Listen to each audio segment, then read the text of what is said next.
மக்கள் எல்லாம் எதிர்பார்ப்பார்கள், யாருக்காக பேச போகிற நம்முடைய கண்மணி நாயகம் ஸல்லல்லாஹு அலைஹி வஸல்லம் தன்னுடைய மகள் ஃபாத்திமாவிற்காக பேச போகிறார்களா, தன்னுடைய குடும்பத்திற்காக பேச போகிறார்களா என்று பார்த்து கொண்டிருக்கின்ற அந்த நேரத்தில் ரசூலுல்லாஹி ஸல்லல்லாஹு அலைஹி வஸல்லம் பேசக்கூடிய முதல் வார்த்தை உம்மதி உம்மதி, என்னுடைய கூட்டம் இது வந்து நிற்கிறது யா அல்லாஹ், இது வந்து நிற்கிறது யா அல்லாஹ், இவரை நீ மன்னித்து விடியா அல்லாஹ், இவர்களுக்கு நீ சொர்க்கத்தை தந்து விடியா அல்லாஹ் என்று எம்மை குறித்து கவலைப்பட்ட ஒரு தலைவரை விட்டுவிட்டு சினிமா கூத்தாடிகளுக்கு பின்னால் செல்லக்கூடிய, கொடி பிடிக்கக்கூடிய, அவர் ஒரு கட்சி தொடங்கினால் உடனடியாக அந்த கட்சியில் சென்று என் தலைவன் என்று கொடி பிடிக்கக்கூடிய வாலிபர்களே, உங்களுடைய தலைவரை பற்றி நீங்கள் படியுங்கள்.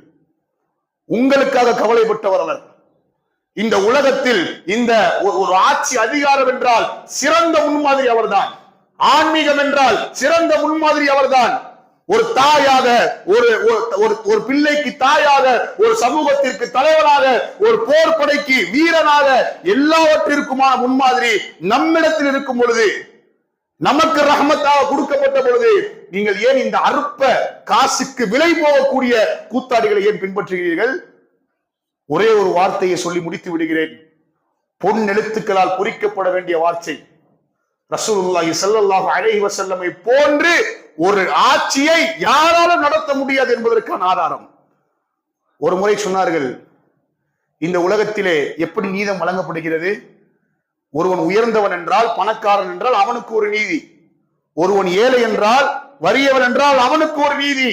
ஆனால் ரசூலுல்லாஹி ஸல்லல்லாஹு அலைஹி வஸல்லம் சொன்னார்கள், லவ் அன்ன ஃபாத்திமத பின்தி முஹம்மதன் ஸரகத் லகதஅது யதஹா, முஹம்மதுடைய மகள் ஃபாத்திமா திருடினாலும் இரு கரங்களை வெட்டுவேன். நீதியை நிலைநாட்டிய ஒரு தலைவர். படியுங்கள் அவருடைய வாழ்க்கையை, அவருடைய வாழ்க்கையை பின்பற்றி வாழுங்கள். நாளை கபரிலே மன் நபியுக என்று கேட்கப்படும் பொழுது அவருடைய வாழ்க்கை உங்களுடைய வாழ்க்கையாக ஆகவில்லை என்றால், அவருடைய சுன்னத்துகள் உங்களுடைய வாழ்க்கையில் பின்பற்றப்படவில்லை என்றால், நாளை சொல்லிவிடுவோம் மா அதிரி, எனக்கு தெரியாது என்று அந்த கபரில் அவன் சொல்லிவிடுவான்.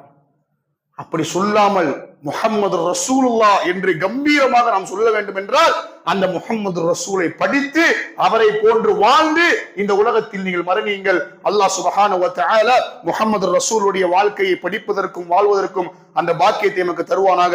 நாளை மறுமையில் ரசூலுல்லாஹி ஸல்லல்லாஹு அலைஹி வஸல்லம் அவர்களோடும் அந்த உயர்ந்த தோழர்களோடும் இருக்கக்கூடிய அந்த பாக்கியத்தை எனக்கும் உங்களுக்கும் தந்தருள் புரிவானாக.